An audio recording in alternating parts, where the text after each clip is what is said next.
This is why you died.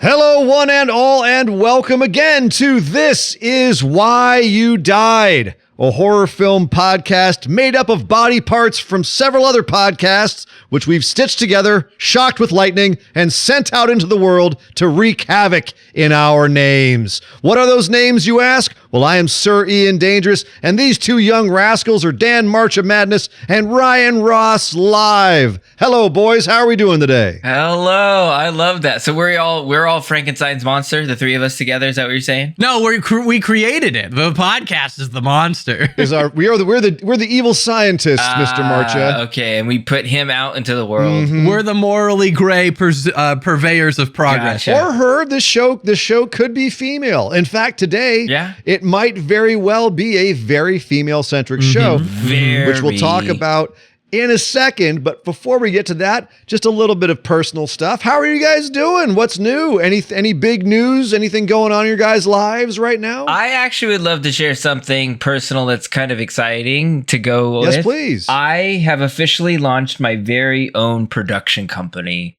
Hey! I'm excited. I've Congratulations. Thank you. I've started companies up with people before, and I've created a lot of work for people, but it's nice to now finally call something of my own and to have something that's just mine. And so the name is Always Awake Productions LLC. And there's a cool story. If you can indulge me, I'll tell a quick story of why I chose that name. But it seems fairly self-explanatory. But go ahead. It is. But always awake because I never sleep. I am always either working on my main job or side hustles here and there. I'm always up. I'm always editing. I'm always creating. I'm always doing something. Sleeping very little, especially with two kids running around too. But the other reason why I chose Always Awake was that after film school, I made a short film, my very first short film that I wrote and directed. So I wrote this short film in my senior year of college, and we had to submit a film for a thesis project. And I was writing this with another guy, and we were partnering up on it, and he just kept wanting to change it, and it just felt wrong. And finally, I called him up one day. I was like, I'm just going to pass. I'm not going to submit. I'm going to do something else. He kind of got, a little upset with me, but he moved on. He did his own thing. And I just sat on it. And finally, about maybe 6 months after film school, I decided to bring it back up. And I, with the help of a couple friends who are now two of my best friends, they were in my wedding. I've made countless films with them and projects with them, but we made this. And this was my very first project out of film school. And it was called The Wake, and it's a story called The Wake. And so it's a ghost horror story, so to speak, short film, but I wanted to work that into the name. So The Wake was my first short film that I did myself, that I directed and wrote. And I'm very proud of it still, and the story that I told. So I worked that into Always Awake Productions. It's a double meaning. Yeah. Very witty, very nice. And it's also a cool name too. Thank you. I like it. Dan, yeah. You're never going to believe this. This is actually kind of wild as you describe it. But I have a similar story where in college, for one of my senior final capstone projects, we made a little short film, and it was me and three other guys that we ended up getting so into it that one of our professors sold us the script for $1 so we could legally own it. And it was not horror related at all, but we collectively called our production company Insomniac Productions, and we registered it with a local H&R Block. And I think it still exists. It's definitely defunct, but that's just so silly that's such a similar parallel. That's why I'm gonna trifecta this, and my first short film was actually called Sleepless for Satan. What? Look at all this. What the hell? No, I'm completely lying. I just had to make it sound funny. Geez. But oh my god, I was like, what is this? That'd be insane. Yeah, I had a very sleepless couple of weeks. Does that make me part of the club? It's a horror remake of Sleepless in Seattle. Naturally, of course. Sleepless I with like Satan. that. I like that. Naturally. That would fit. That would be good. I'd watch that. Oh, write that down. Write that down. Except there we instead go. of Tom Hanks, it's Lucifer. I'd watch that. You've got Satan. He's got the production company. He can make it. That's true. Now that he has a production Yeah. company. Congratulations Here we again, go. man. Very Thank big you. news. Appreciate it, guys. That's Appreciate fantastic. Well, it's a great way to start the show. A very happy way to start the show. Which this time, if you guys are new, if you're joining us for the first time, welcome to This Is Why You Died. We talk about horror movies on this here show. We find these horror movies by drawing prompts out of a hat or out of whatever kind of receptacle that we have. And then we take those prompts and are inspired. We go and watch a movie that we're inspired by. In this particular case, it's my prompt. It's my time, and I picked the prompt transformation. And so for this week, we have all watched the 2024 film, The Substance with Demi Moore.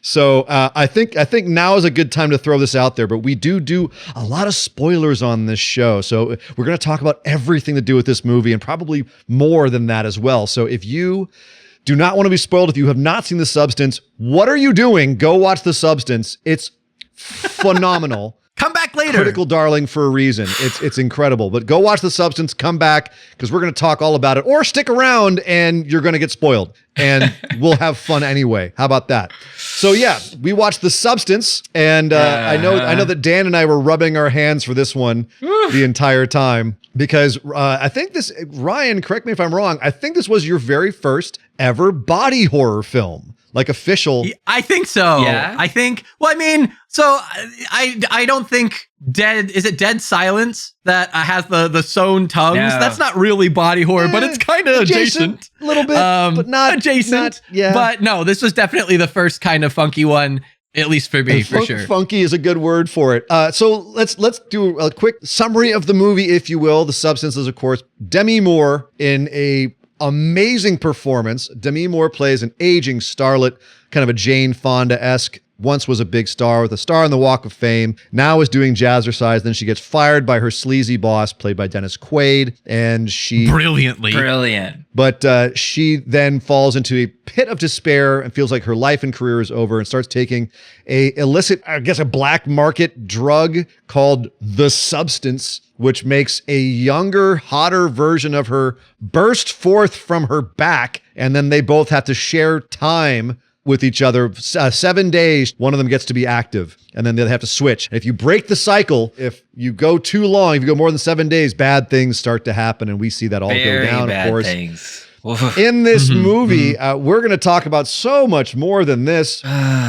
But first, I've got to say, I suggested this movie not having watched it. I went in cold. You had not seen it. I Wow. had not So seen it. I was the only one that had seen this before. When You were the said- only yeah. one that had seen Which it. is that's the second time this has Yeah. happened that I've been the one that there's been somebody else who hasn't seen it. Yeah, With me. and I think it will have. It's always so exciting. I actually kind of held off to watch it for this show at a certain point. I originally wanted to watch it for my other podcast, Horror Palooza, which is a horror marathon that I do every year around Halloween. Horror Palooza. You can check it out on podcast apps everywhere. But I wanted to watch it for that. I didn't get around to it. And then here we are doing this show, and transformation pops out of my little skull of wonders as a prompt. And I was like, this is too perfect. I think actually originally I wanted to do something else, but then this was too obvious as a movie about transformation, as a movie that's body horror. That's such I had my mind blown by it. I'll leave it at that. I want you boys to talk about it as well. Dan, you'd seen it before. Yeah, so this is my second time viewing. Did you watch it? Did you watch it again? I did watch it again. I watched it again today. Me As too. recording it. Yeah. Well, I watched it for the first time. I today. watched it last night, so we're all fresh. So what did you think about it the second time? Let's here, go. Dan? The second time, man, it is more brilliant the second time. It gets better and better and better. This movie blew me away the first time, and I can't wait to dive in more. But I love this movie because it's so good, and I had heard rumblings about this movie, listening to other horror podcasts about people talking about The Substance. You got to watch this movie. The finale. You got to see this. Everybody's going crazy. It was a darling at all these different film festivals and stuff. And then when I heard who it was directed by, and then Ian, I need your help. Can you please pronounce her name correctly for me? Because I'm going to screw it up. Coralie Fargeat. Yeah. So is she French? She is French. And actually, French. This movie was mostly shot. It was entirely shot pretty much like 95% in France. Ah, okay. French produced. And she wrote half the screenplay in French. Interesting. Jesus Christ. When I saw it last night, I think I was 15 minutes in and I went straight to my phone and was like, is this made by French people?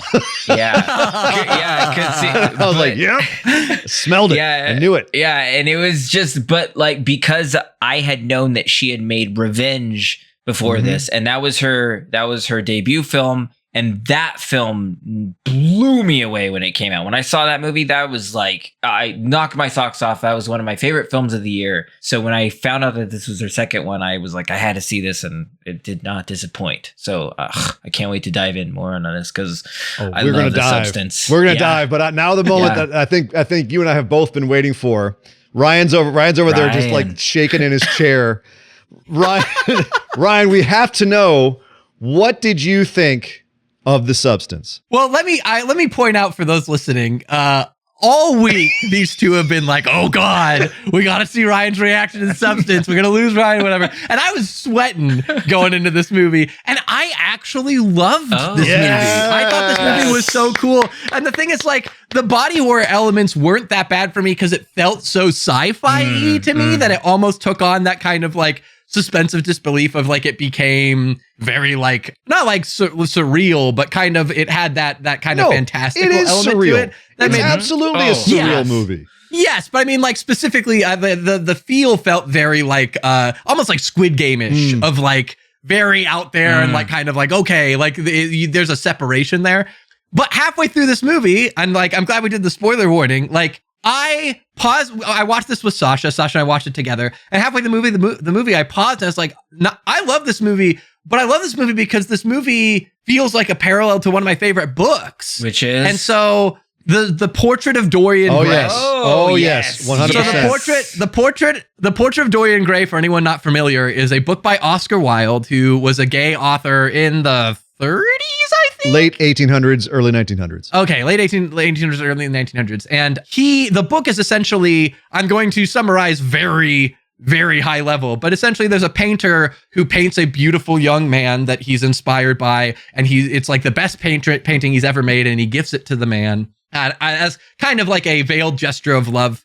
And this man is so well treated by society due to his beauty that he starts making all these morally questionable decisions and taking advantage of different things in his life and slowly kind of transitioning into more and more degeneracy. And what he realizes is that the portrait starts to change and his image in the picture starts to change based off his decisions and become more and more gnarly. But his external actual being is unchanged. And so he hides the portrait away and he continues to make these horrible decisions. And by the end of the book, the portrait is just this monstrosity and he is still beautiful. And then he ends up like killing himself, I think. I don't remember the exact ending, but he ends up dying and they find him and he is the monstrosity and the painting's back to normal. And I was like, this is such a modern twist on that. And it turns out that was actually kind of we looked it up after. It's partially an inspiration for the movie, which is so cool.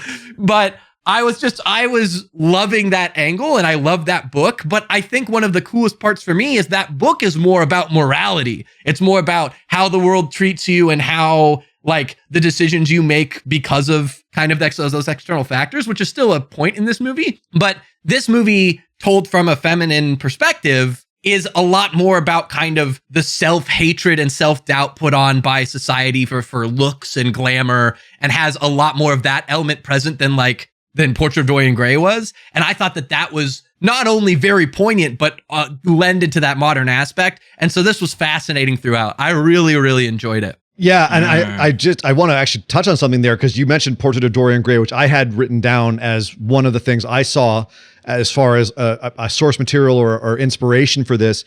There's a cat that just jumped in your lap.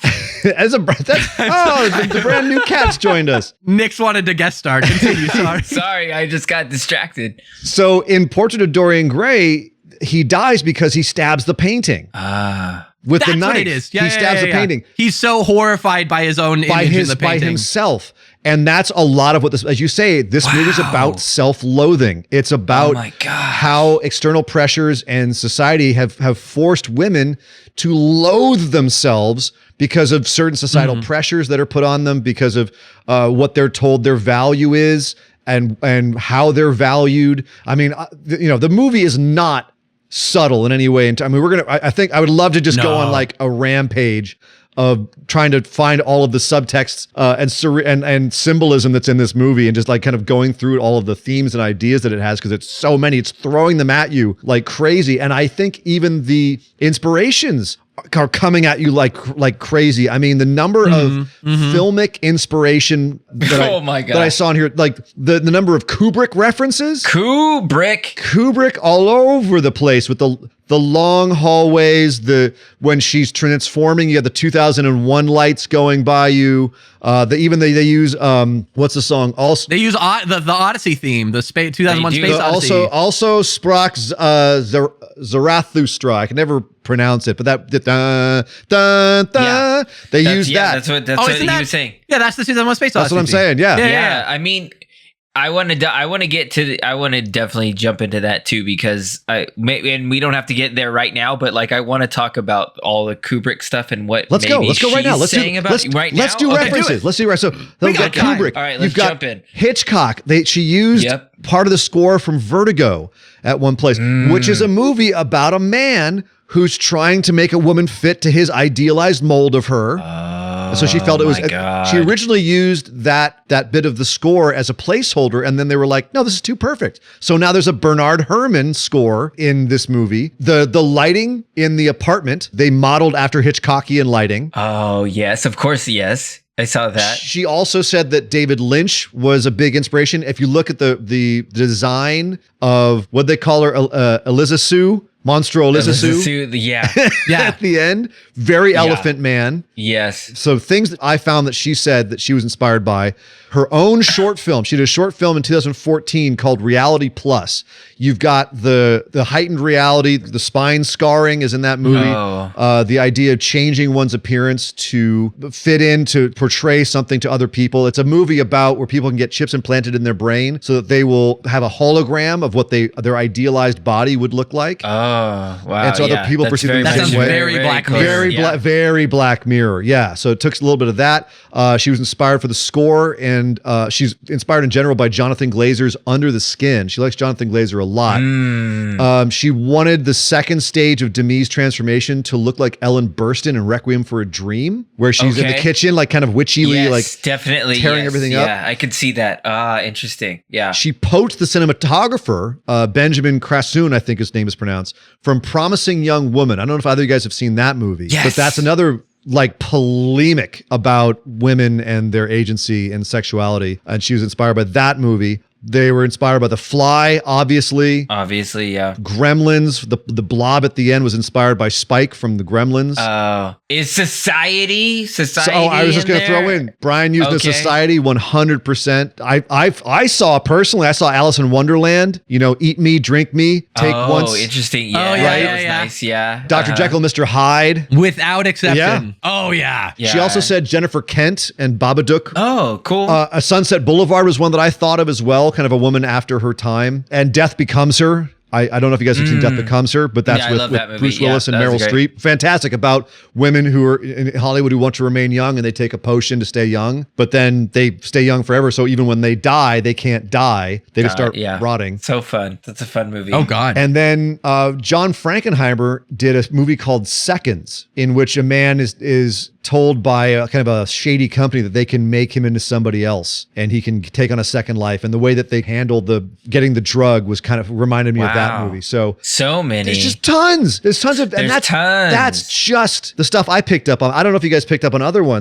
references in this. I mean, at first I was like, is this a very like Kubrick homage? Like she loves Kubrick and she wants to she loves the style. She wants to, showcase the aesthetic and how everything is so symmetrical and just the the color of the hallway is the hallway in The Shining. The bathroom is very much the bathroom in The Shining. It's like it's right in your face. You're getting Kubrick, and you're getting Kubrick's top horror film. And it's like, okay, is she loves Kubrick? Or my question to you, and I really wanted to ask you, Ian, is like, is she saying something about Kubrick, even almost against Kubrick? Or maybe was Kubrick like treating women in a certain way in his films? Because the way that she uses the 2001 music from, Space Odyssey music in that sequence of the reveal of her as the monster and showing the women, the new, like their bodies and the blood and the music and like the buildup, it just felt like, is she saying something about what she thought about Kubrick as a filmmaker, or am I overthinking that? I wanted to ask you about that. Well, I mean, I want to get back to Ryan here, but I think Kubrick was very misanthropic and certainly was not known for treating women well on the set of The Shining, as is pretty fairly well reported. But I haven't read anything where she explicitly said that.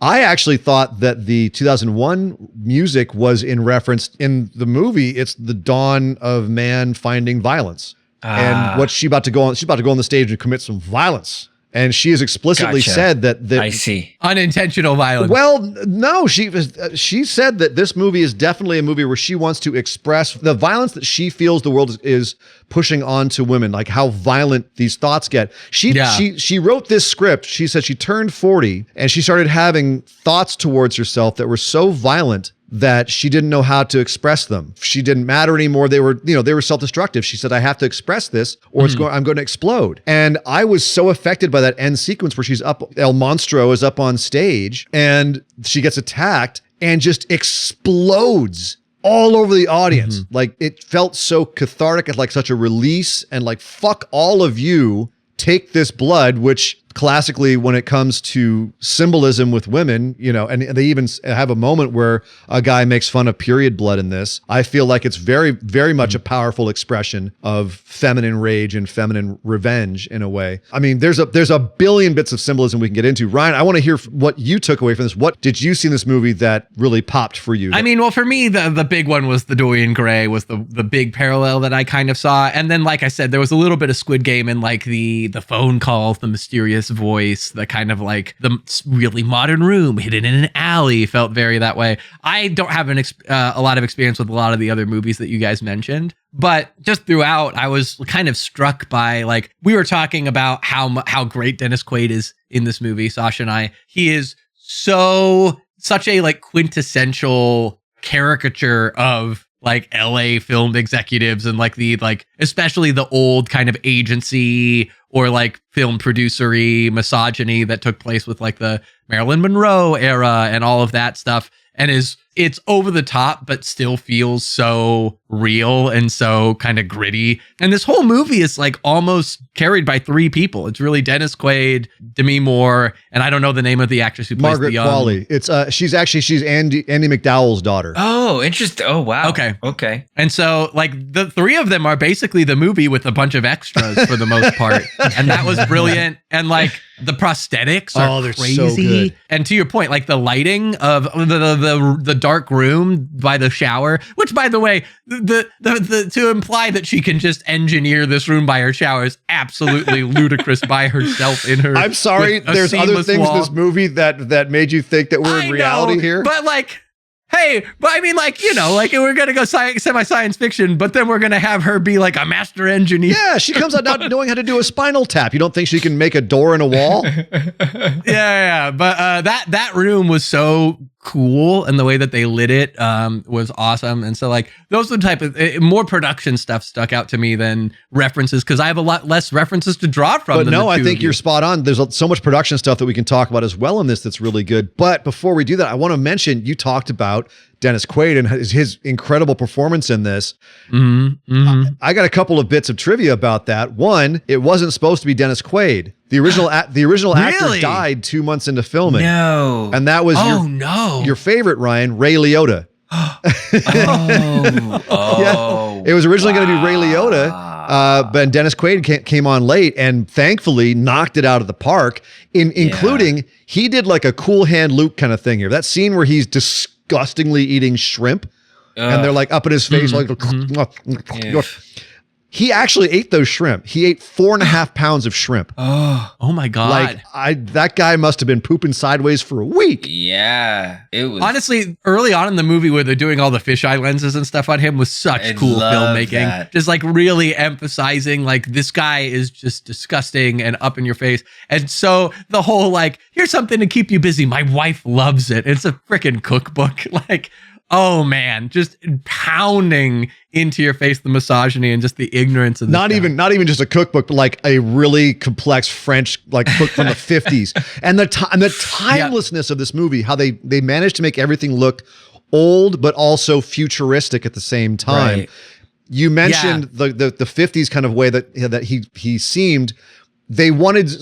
She named her Sue because it sounded like old Hollywood. Elizabeth Sparkle, it sounded like old Hollywood, but also they both look modern, maybe even futuristic. Like there's no way it's going to be a timeless movie because nothing about this movie really feels now per se, like locked to now. It's like it could be any time. It's outside of it's all very surreal and kind of just an idea. It's not literal Hollywood, it's an idea of Hollywood that may have existed once. There's no snow in Hollywood, but Right. In that opening sequence when it snowed on the I thought that was an interesting touch that I didn't notice the first time, but then I picked up on the second time. I was like, wait, why is it snowing? And then you have to let it. We were actually joking because we were trying to figure out that it felt like the Jazzercise felt very 80s and he felt very 50s. And we were like, that kind of fits. And then also they make a joke about like what on the Hollywood Star, somebody goes, what movie was she in? And somebody goes like, I think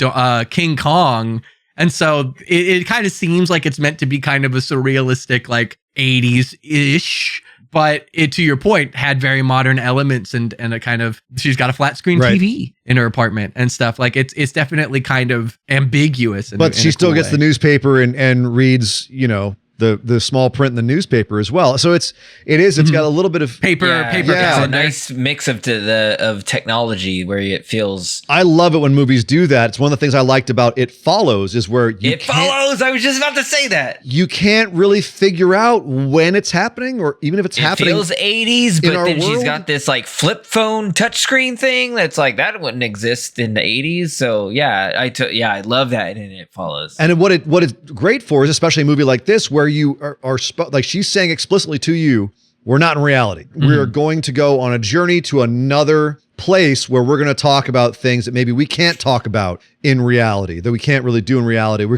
going to get a little surreal and we're going to go over the top. And that's going to make all of the extreme gore and the extreme physical violence to one's body and make it more palatable because there is, Ryan, I'm so happy that you came out of this with a grin on your face because there's some gnarly shit in this. Yeah. Honestly, I was pretty good with most of it. The two that kind of got me were the scene where she just continuously draws from her back and they've got the big like pus ball. That was pretty gnarly. But at least like is very brief. You kind of pass over. The one that really threw me was the mirror scene of her like just grabbing and ramming her into that mirror. I was like, God, they just are sitting on this. And actually, that was one element that I think I really enjoyed the movie. One thing I think that I personally wish they kind of made a little bit clearer was, so they have the whole, you are one, you share time, you are the same person.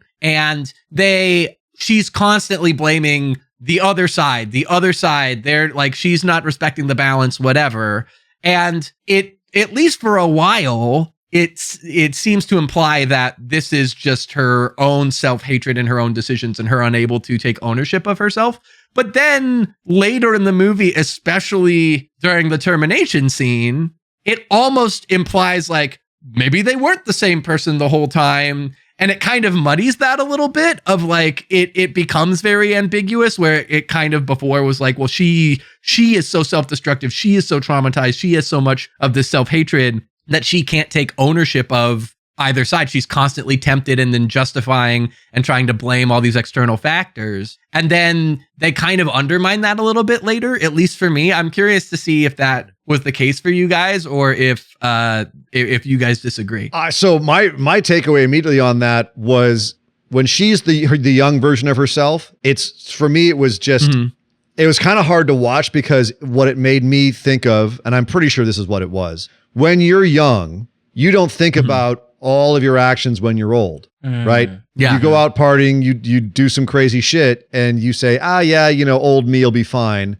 You don't even think about old you. You justify it in whatever way that you can. You don't sit there and go, I've got to last. You kick the shit and you suck all of this extra energy from old you, the more that you do all of these crazy things that the young version of her was doing. And then, finally when old you catches up and is like, knock that shit off, what does she do? She kicks her to death.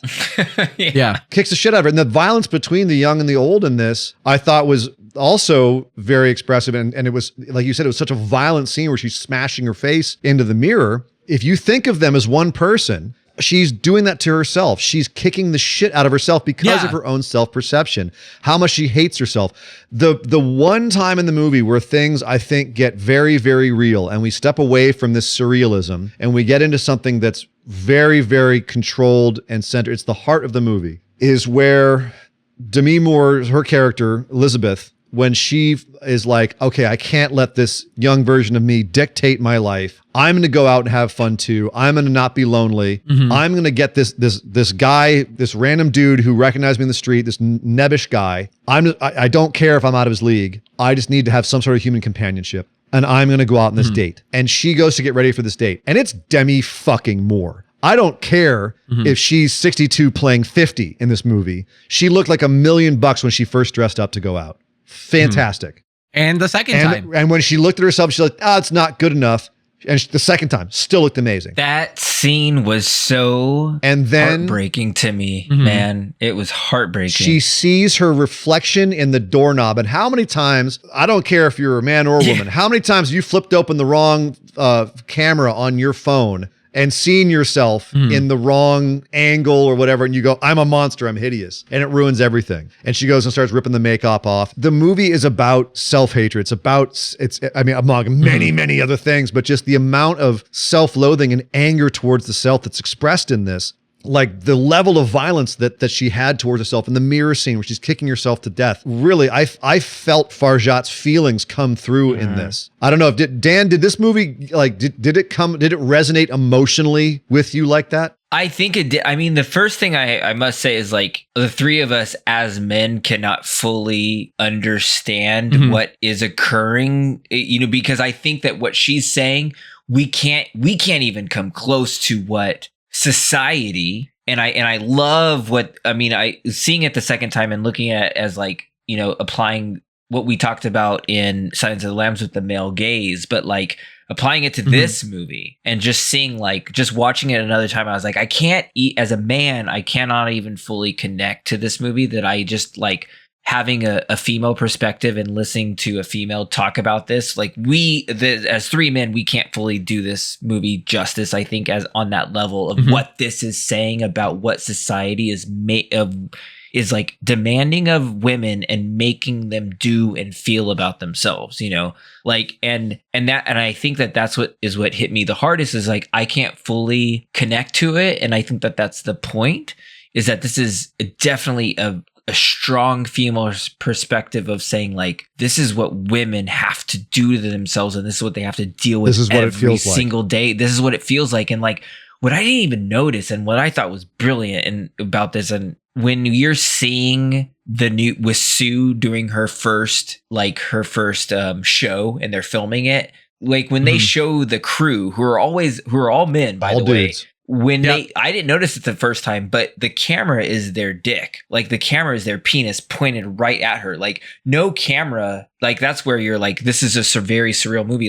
A cameraman, the camera would be here, but when they show the guys, it's down at their pelvis. And it's we're strictly saying this is the male gaze. This is what we want. This is what men want. This is what the men are demanding of these women and putting on these women. And it's just that's the horror of it, and the horror of what a woman has to do to herself and how she ends up feeling about herself because of the pressures of society. And this is just her the director's response to that on this elevated, violent, horrific level, but she's saying such a strong statement here. And the pressures of that control and how much control that has. And you make an absolutely great point. We can't really speak to that. And as much as, I feel the emotion of it, I can't even imagine how it must be to be a woman and see this and the feelings you must go through, which is why, Ryan, I want to ask you, because you were sitting next to a woman when you watched this. And I would love to know her reaction. I was. And I'm really glad I watched this movie with her. So Sasha and I try and watch these movies together. And the pre-date scene hit particularly hard for both of us for different reasons. For me, because I've seen her do that before we go out, of she'll put something on and be like, I don't want to wear this, and switch. And that's so hard for me as her partner to see her struggle with that. But she specifically told me after this movie about that scene. She goes, not only was that scene real in the sense that like, I can recognize I do that, and I feel those feelings and I know what that feels like, but she's touched on the kind of two-person nature of the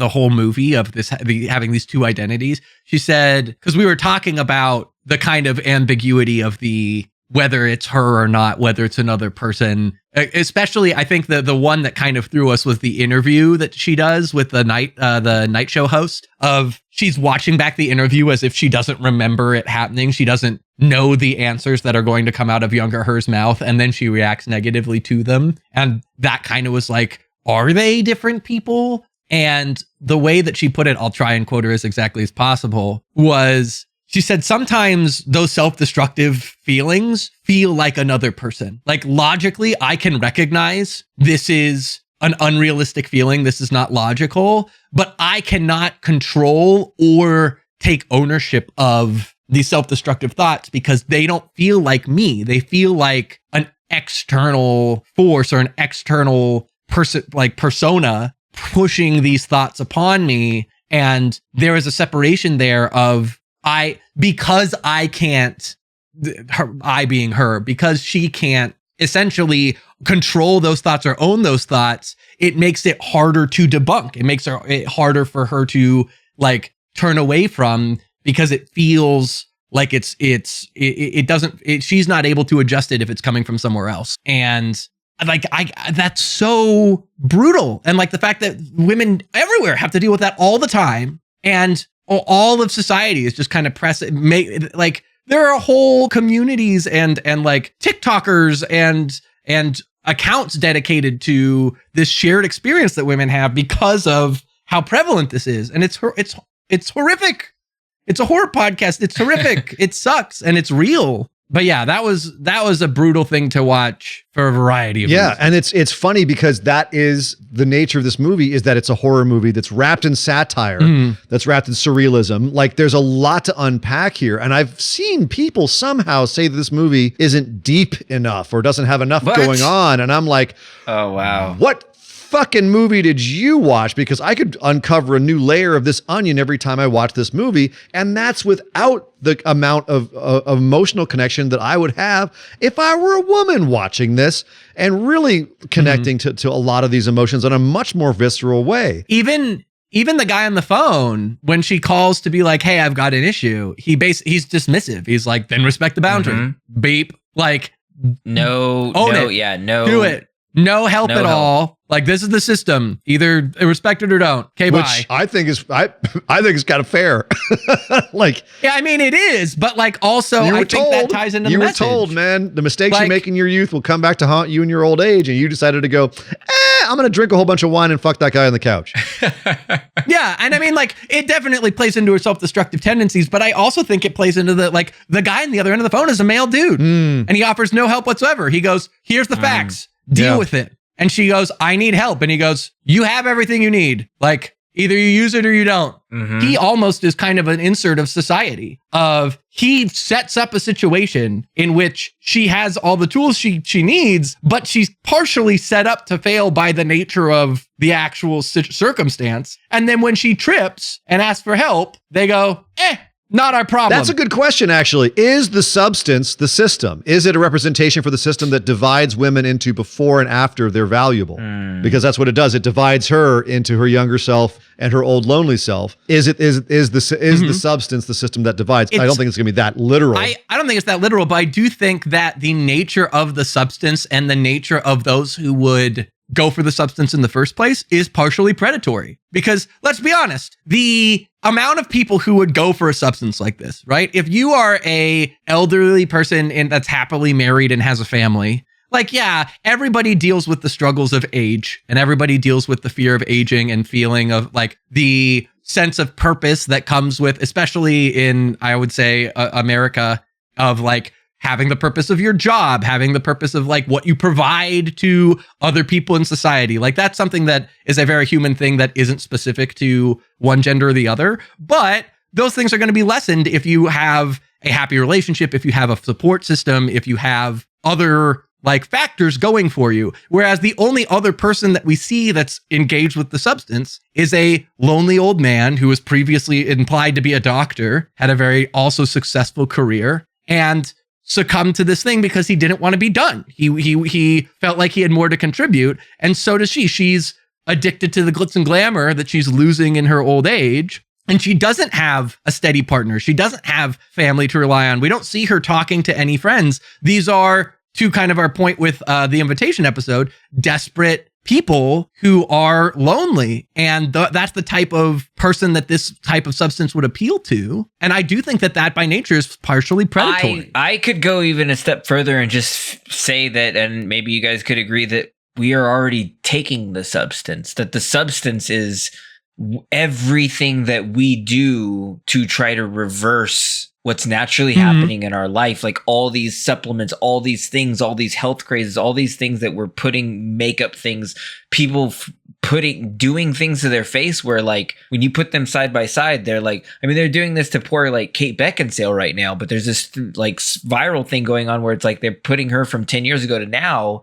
and she's had so much work done that people can't even believe that she's like herself. And it's like, that's what they're saying about society is like, we're already like the substance is already being taken, you know, like we're already involved in it. And it's like, can you even stop it? I'll go one step further on you there and even say like in the movie, you know, what they never do is show her paying for it. The substance is free. Oh, I noticed that the substance is free. Is it free because we already all the negative side effects of it, metaphorically, are free to us every day? And I think the movie was wise to step away from social media and not have that be one of the things that it discussed. It went for something timeless, which was Hollywood and film and TV, and something that I think, you know, is going to remain fairly culturally relevant. And I don't know how social media is going to mutate in the next 10 to 15 years. But I that's kind of my question is the substance free because we're all already taking it? Right. I think that it's possible for sure. Honestly, Dan, to your point, to me, more in this movie, I couldn't help but be reminded of Courtney Cox, just like in resemblance, and also to our point of like somebody who was fairly transformed by plastic surgery and looks very different in old age compared to a younger Courtney Cox. Like I do think that there are elements of that present, whether intentional or not.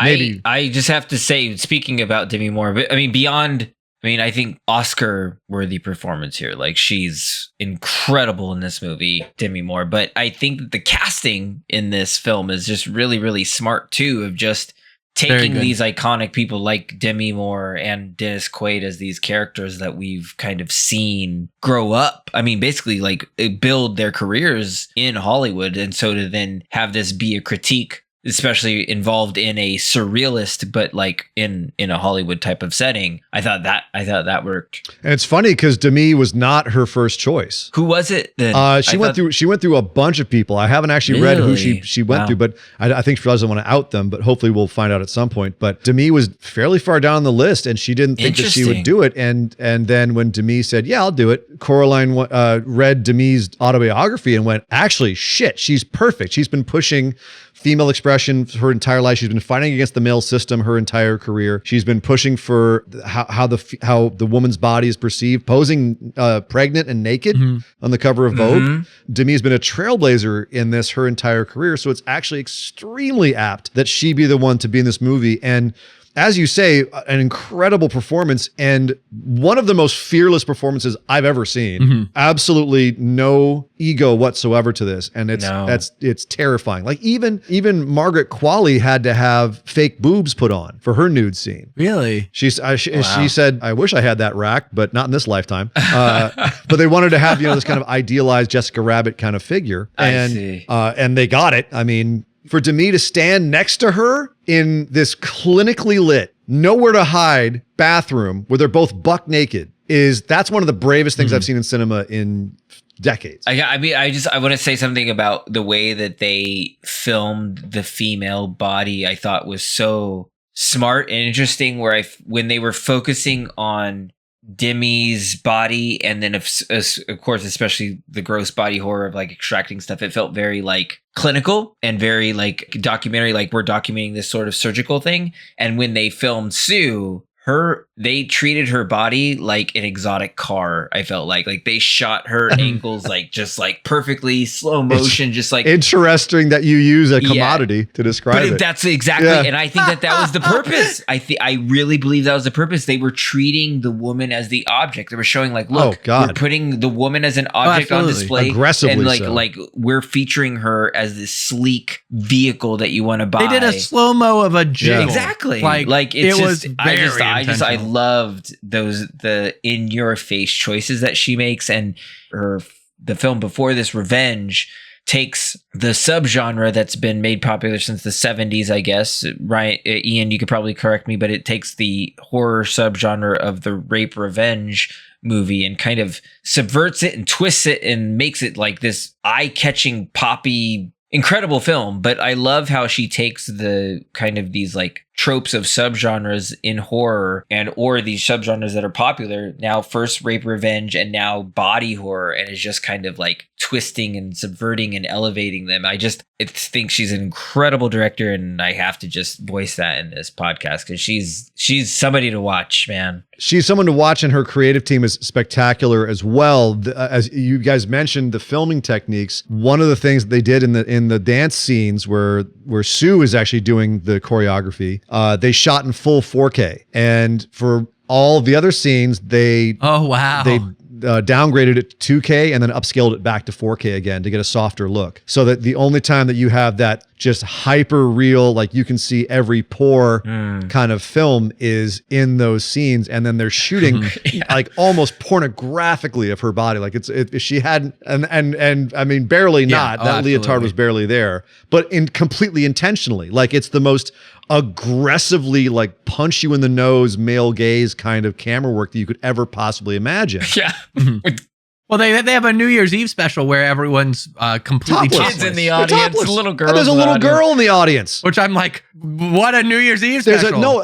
Which I thought was this. It was so angry. Yeah. It's so angry. Here's a little girl in the audience watching these topless showgirls for this New Year's special that is going to with feathers, as he said. Feathers. We got feathers everywhere. Yeah, and here's a little girl, and they're like, oh, this and this fun. But as soon as the monstrosity comes up on stage, which is the only time she's truly confident in her skin, she goes up there very confidently, and it's like, hey, what's up, y'all? Yeah, I'm so happy to be here with you. Though. The mask. But then the mask falls off, and she's like, she keeps going. Yeah, true. True. The mask still falls off, and she's up there as completely finally unified, but monstrous. I want to point this out. They don't cover the little girl's eyes until the violence of like the head splitting open and the breast falling out of the whatever, the hole. And it was an eyeball. It was an eyeball first, and then it turns into a breast and then falls out and it's got an umbilical cord attached to it. And then because of the violence, they cover the little girl's eyes. It's interesting to me that you considered it confidence, though. I almost felt like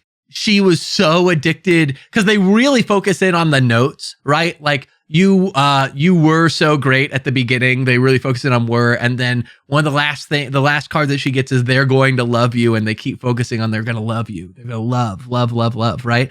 And I didn't take it as confidence. I took it as she's so addicted to this fame, to this glam, that like even in this like monstrous thing, she can't pass up the opportunity to be like, I have to be there. I'm going to be on camera. They're like, they said they're going to love me. Like I have to. But she doesn't second guess it. She doesn't look in the mirror and, try to wipe her makeup off and do it again. She's curling her hair, even though it's burning off. That was her real hair that she burned off. I laughed at that. I don't know if I should laugh there at that movie, but that made me laugh hard. She's putting in the earrings. That whole section was so that was humorous. But it almost felt to me like, what have I got left to lose? Like, I don't know that felt exactly. She lost. But is that confidence or is that just like acceptance? It's confidence of the damned, if you will. Like she's finally given up. She's given she's like, yep, I look like fucking shit. And you know what? Fuck it. Yeah. It was insane. And then that's why when they rejected her, it was such a violent. It was so sad when she was saying like, don't be afraid. It's me. It's funny because the first time I saw the ending, I actually felt like it went on too long, but then I couldn't imagine any part of it getting cut out. And then I saw someone comment that the ending was kind of like her career. She just couldn't let it go. It had to just keep going. And I was like, okay, I can kind of see that. And the more I think about it, though, there's nothing I'd cut out. I mean, it ends up with her literally being washed up. She's literally washed up off the street. And she's like the cast aside burger at the beginning, right? The same shape of the blob on the star. It was really perfect. Another thing I want to talk about, aside from the unbelievable amount of butts in this movie. Lots of ass in this movie. So there's a lot of booty. There's a lot of booty in this movie. It's something else I want to talk about. And Ryan, this is going to be interesting for you because it's safe to say that Dan and I are kind of more of the movie guys on the show, but I know that you watch a lot of stuff on your own. Mm-hmm. I've noticed, and I'm going to start talking a little bit more generally than just about the substance, but recently, and specifically in 2024, it's been a massive year for women in horror. It's been a massive year for horror. 2024 has probably been the best year for horror in decades, but it's also been a huge year for women in horror, women who are the leads in horror films. I mean, I counted a bunch of them. You had Nosferatu with Lily Rose Depp, Smile 2 with Naomi Scott, Micah Monroe in Longlegs, Hunter Schafer in Cuckoo, Carolyn Brack in Oddity, Nell Tiger Free in The First Omen, also directed by a woman. It goes on and on and on. Have you noticed overall an uptick in women-fronted films or films that are dealing directly with women feeling oppressed by society lately? I would say yes. I think that a lot of my experience is more shows and game, right? Is where a lot of my free time goes. And I do think that the strong female protagonist has definitely made a movement in the last couple years. I think in general media, I think that that's becoming more of a common thing. And isn't it the Bechdel test that is if there's a woman who talks to a woman and not directly to a man about something, made rounds on social media a lot in the last couple of years as well. And there's that one, for the Lord of the Rings fans out there, there's the meme of the one moment that a woman speaks to someone that's not a man, and it's her daughter for one line in the whole trilogy. It's like if Lord of the Rings passed the Bechdel test, it's a 10-second clip. But I do think that that's a very prevalent and important movement lately. I think that it's not always handled great. I know we joke about my Avengers bucket, but Avengers Endgame, there's that female empowerment scene during the fight that feels really forced. And it has to be done well. Forcing it doesn't do anything. And actually, I feel like gives the opposite of effect of intended. It feels pandering is what it does. It does, because it is. Yeah. And also, I think that that's also brought up its own set of issues too, in the sense of even when it's not pandering, I'll use a gaming example of there's a great series called Horizon Zero Dawn and Horizon Forbidden West. That's a female-led protagonist third-person shooter set in a post-apocalyptic Earth where there are giant machine dinosaurs roaming the Earth and you're basically a hunter-gatherer with a bow. But she's a total badass and she fights these giant dinosaur machines and survives and becomes the rescue of civilization. And there's a bunch of history there and whatever. And there are people out there that are for lack of a better term, just total incels who complain that she doesn't have makeup on in this post-apocalyptic Earthscape and made mods where it's pretty Aloy and she's all her facial features are reconstructed and she's got makeup. And I think that those issues, even though this is a good movement and these things are needed, we're still struggling with society is still struggling with accepting these things. And there are people out there who frankly just are rooted in these really like misogynistic views that hold up this type of stuff. But I'm glad that it's happening. And I do think that there's an uptick in that kind of stuff in media in general. And we're getting a lot of really cool feminine representation, a lot of different stuff. Sasha and I just watched the second season of Arcane recently, and there's a lot of really cool and varied female representation in that series. That show is so fantastic. It's so good. My I have God. thoughts on the finale, but that's not this podcast. No, that's very much not this podcast.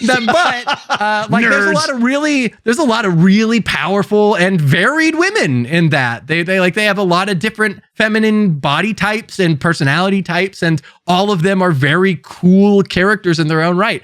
And that type of stuff I think is good and important, and I'm glad that it's happening. It takes nothing away from the really powerful story that the two guys have in Arcane as well, about male connection as well. That doesn't have to be sexual or anything. Like I thought that show was fantastic for a lot of the ways that it just showed human interactions. And also, speaking to your video game point, I just watched the internet blow up when they showed The Witcher 4, and it was all, we're going to play as Ciri, and all the incels came out of the woodworks. I don't want to play as a girl.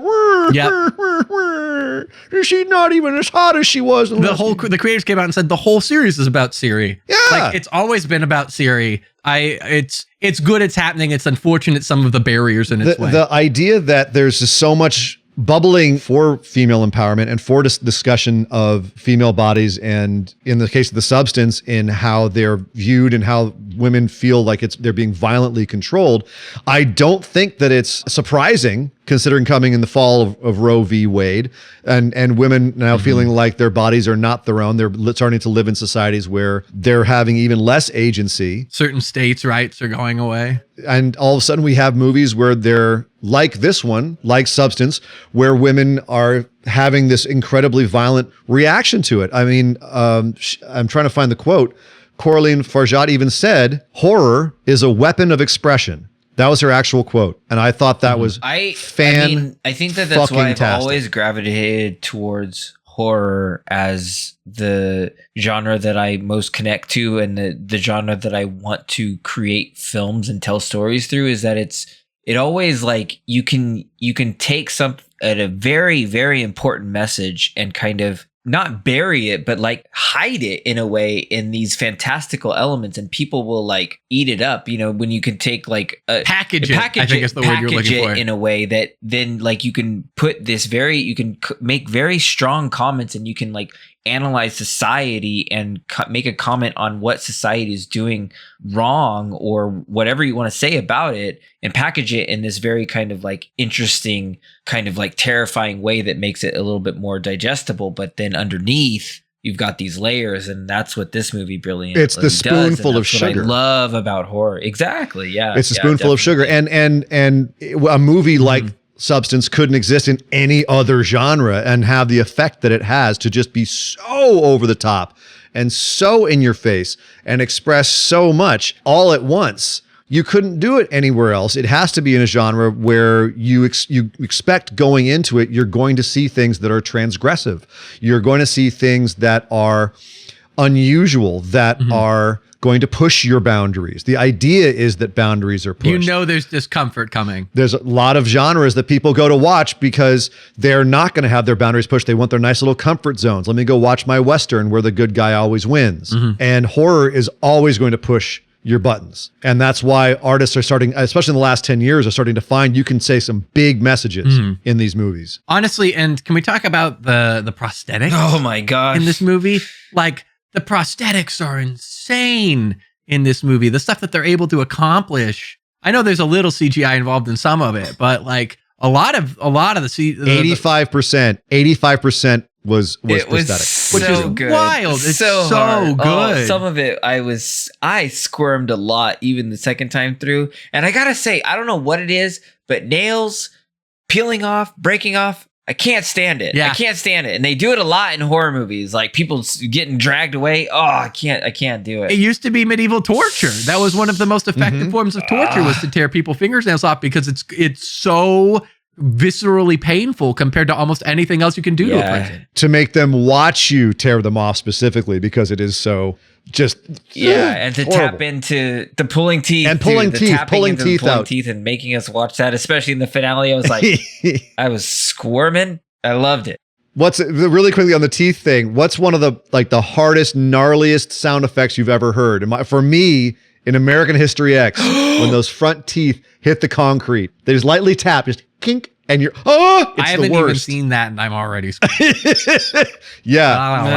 That's gotta be No, but the prosthetics are incredible. The final construction of the Eliza Sue that's an incredible body horror monster. It took them 10 months to get it all done. Wow. That was actually Margaret Qualley in there. Really? In that suit.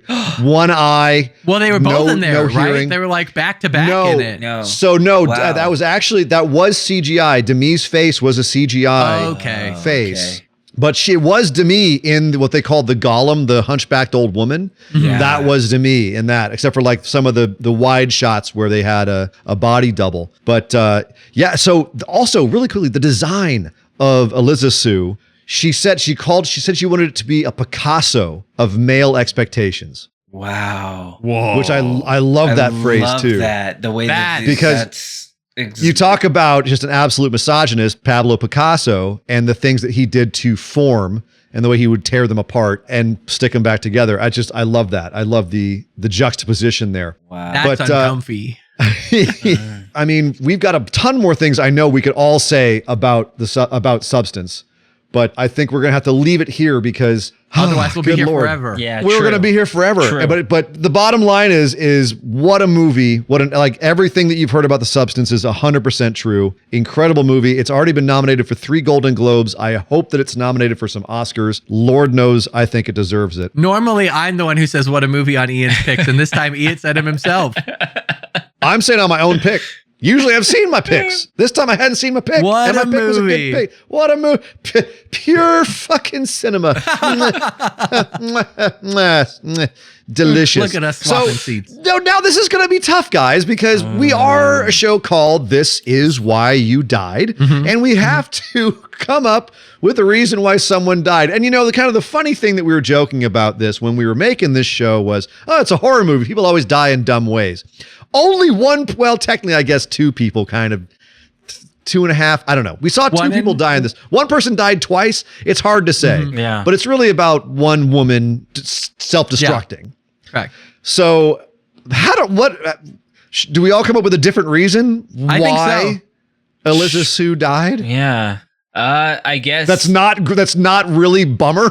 It's not Well, honestly, really I think we've got the metaphoric one, and then we've got the like really logistic. Okay, here choices, I got the right? should I just go off the wall and just be like silly because I got the silly answer? You ready? Do Fire. it. Do it. Let's go. All right. Let's go. Shouldn't have looked at the roses because the roses said love, and love pushed her to go over the edge and re-energize herself. But if she hadn't looked at the flowers that said She was out. love, she was out. She was like, I'm done. She was out. Let's be out of this thing. She was I'm addicted to in. love, and the roses reminded her. But it was the addicted. So damn, Yep. whoever sent her those flowers. So that's why Dennis she Quaid. died. Dennis Quaid. Dennis Maybe. Quaid and his unwashed hands Ugh, eating all the gross. shrimp. He just pees and eats shrimp. Peas That's all he does. in Peas that walks movie. out and eats shrimp, and with his little pink shrimp Ugh. flapping around in his I hand. don't There. want to eat shrimp anymore. Ugh. Everything Ugh. he did with his mouth was so gross in that movie. That's the byline of the episode. Everything he did with his mouth was Everything so Dennis gross. Quaid does with his mouth in this movie is disgusting. Oh. All right, Mr. Ryan. Why did Eliza Sue die? I'll give the metaphoric and the real. The metaphoric is she couldn't surpass her own self-hatred, and the literal is that she activated a second time. There were explicit instructions that you only had to activate once, and she activated twice and didn't dispose of the activator. Yeah, and for some reason she left a little bit of that reanimator goo in there. I don't know why she didn't use the whole thing the first time, but there it was, and she used it twice, and then poof, Single use turned only. into El Monstro. Why did she die? I don't know. I think she ran out of fluids after ejaculating blood all over the entire audience and then down the entire hallway and out into the courtyard. Why? She didn't have anything left. That's why she Ejaculate? exploded. we're leaning into the misogyny. Ryan. Her arm broke. Women off, can right? ejaculate too. Okay. Man, that's so. And especially when it's blood and viscera. Oh my goodness! That represents the anger of thousands of years of oppression and societal pressures being put on women as they age. All right, so we're gonna. It's time for our Scully Awards. I mean, is this gonna be what is this gonna be like? I'm gonna start off, and go for it. I'm wavering between a 9.5 and a 10. Okay. I think I'm gonna. I think I'm gonna call a safety here and give it a 9.5. Okay. I think this is a movie that could be an all-time classic, but I'm not going to give 10s to anything that's not already a classic. So maybe in 10 years I'll look back on it and think differently. But right now I'm giving it a 9.5. It's a modern classic. It's a masterpiece. I hold it up there with the works of some other brilliant female French directors. I mean, just in general, but I'm saying contextually, I'd say like Julia Ducournau, who did Titan and Raw, which I think are like sister films to this. Oh my, yeah.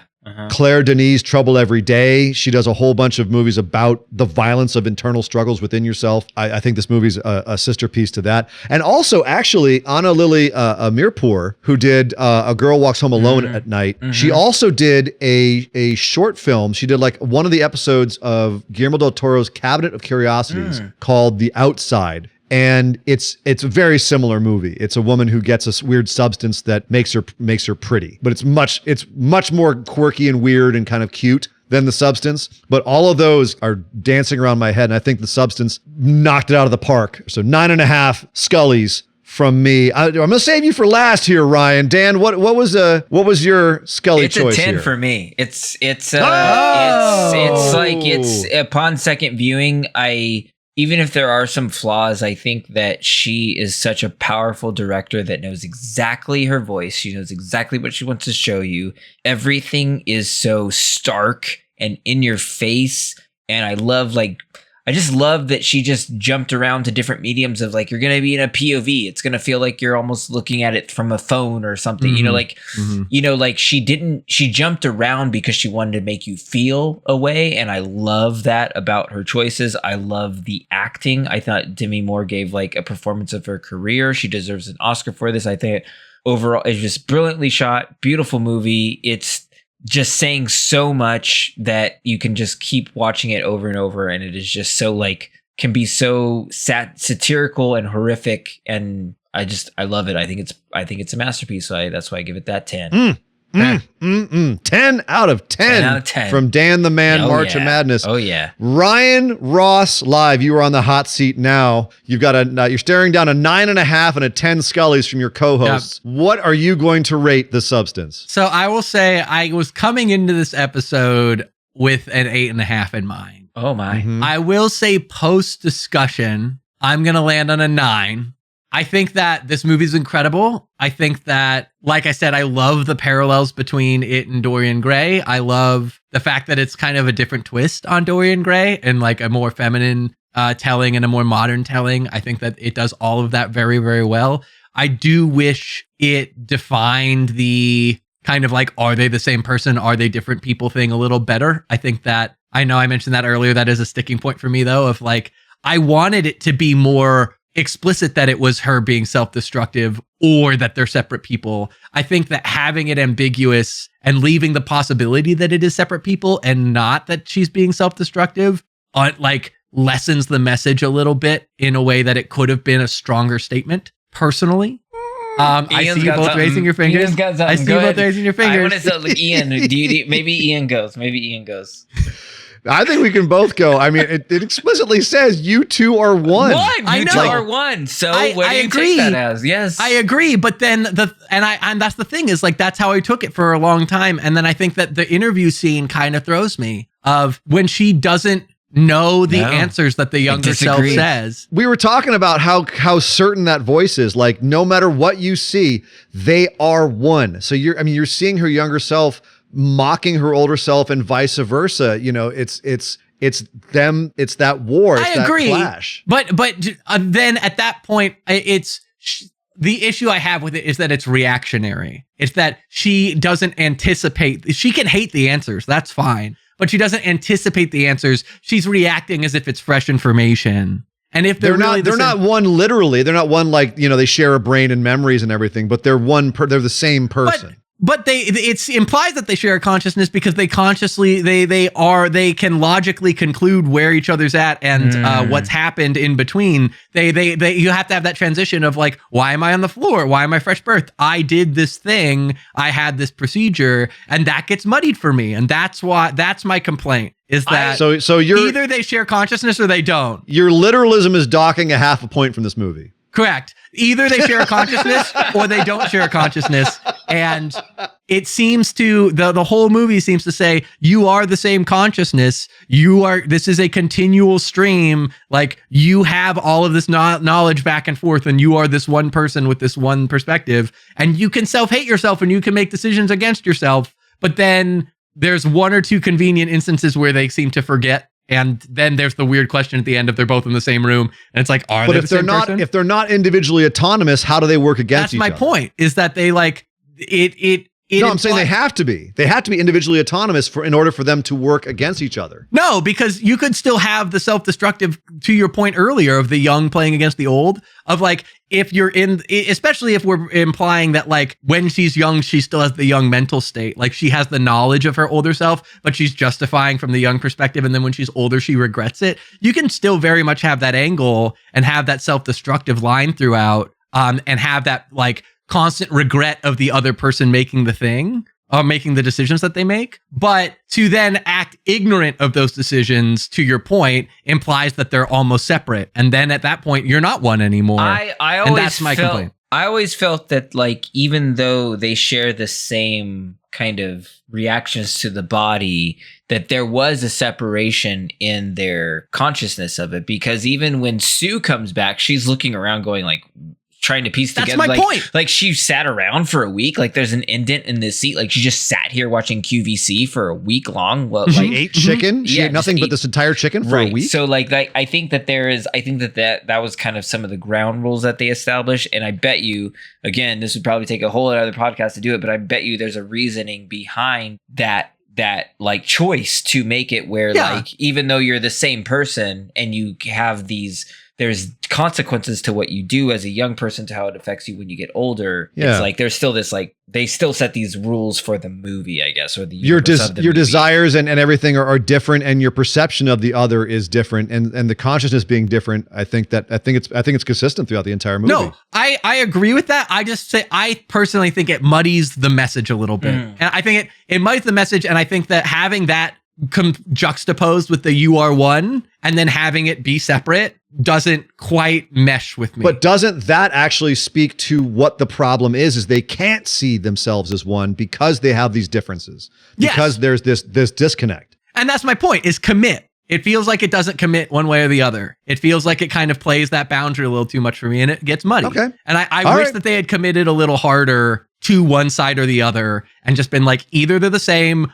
or they're not, and drawn that line. I feel like it would have made a stronger stance. And then the other half a point comes from, although I think that the symbolism of the end is very good, I think that the ending did feel a little over the top in terms of like once we progressed there, we jumped a level of surrealism, and it becomes very like, all right, we're having a ballroom of blood now, and like it's not bad. It just that was one scene that kind of took me out a little bit of like, okay, we're escalating significantly, and it was a little over the top. And for literal fire hoses, they use literal fire hoses of blood. It's great, and like not bad. I think that the message is great. Just felt a little ham-handed. I shouldn't say ham-handed. It felt a little heavy-handed for me in terms of like it again, I think I said in the last episode, didn't jump the shark, just kind of nudged it a little bit. You're like,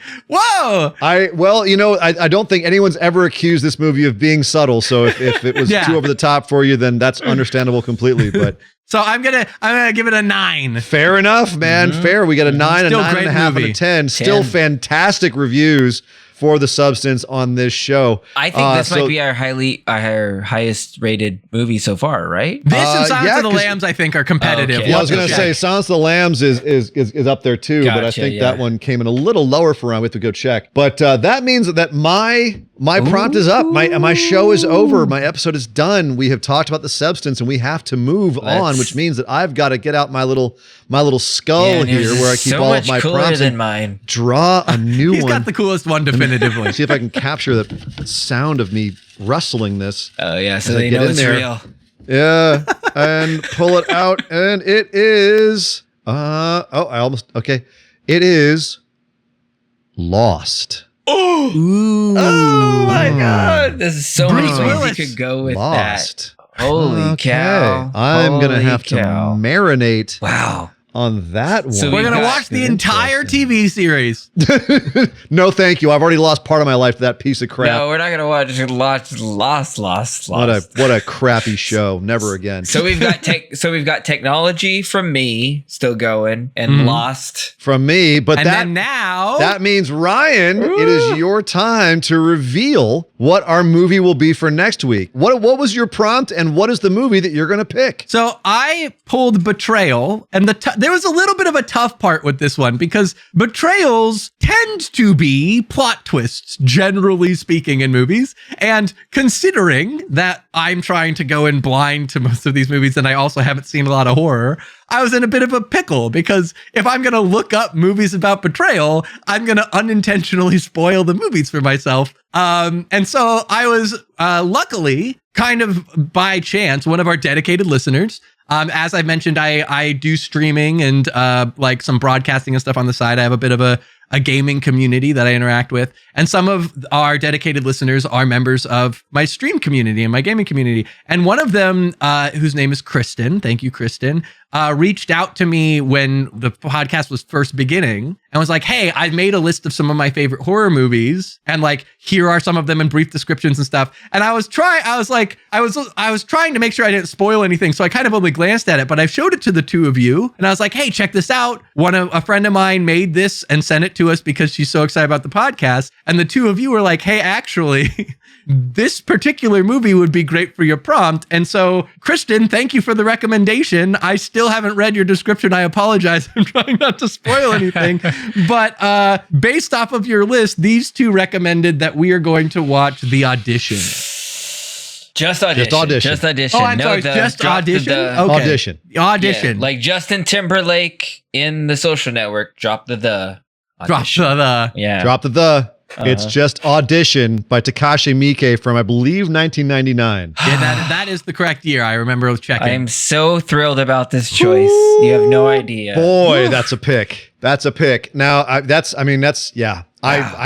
think we will say no more. We will simply... I know literally nothing other than that it was on this list and it was recommended. Fabulous. I'm so excited for you to experience this movie, Ryan. This is great. Thank Kristen, not me. It was her recommendation. Thank you, Kristen. Thank you for putting this list together so that we could say that one right there is going to traumatize Ryan that one again. Do it. Oh, God. Oh, no. Yes, that one. Oh, my God. All right. Well, this is going to be really fun. I mean, I feel like we got caught up in the symbolism of the substance so much we weren't having as much fun with it because we were just sitting there going, but this means this, and this means this. I had fun. This was fun. I mean, I had fun, but I feel like we're gonna have a hoot with Audition. But not to talk down about the substance. It's an awesome movie. I'm glad we did it. I'm glad you guys watched it. I'm glad you guys enjoyed it, and hopefully all of you guys who listened to us talk about it enjoyed it as well, because we are going to wrap up here. And of course, as always, please check out our Instagram, TIWYD, over on Instagram. I am Sir Ian Dangerous. That is Dan Marcha Madness. That is Ryan Ross live. We will see you right here next time on This Is Why You Die.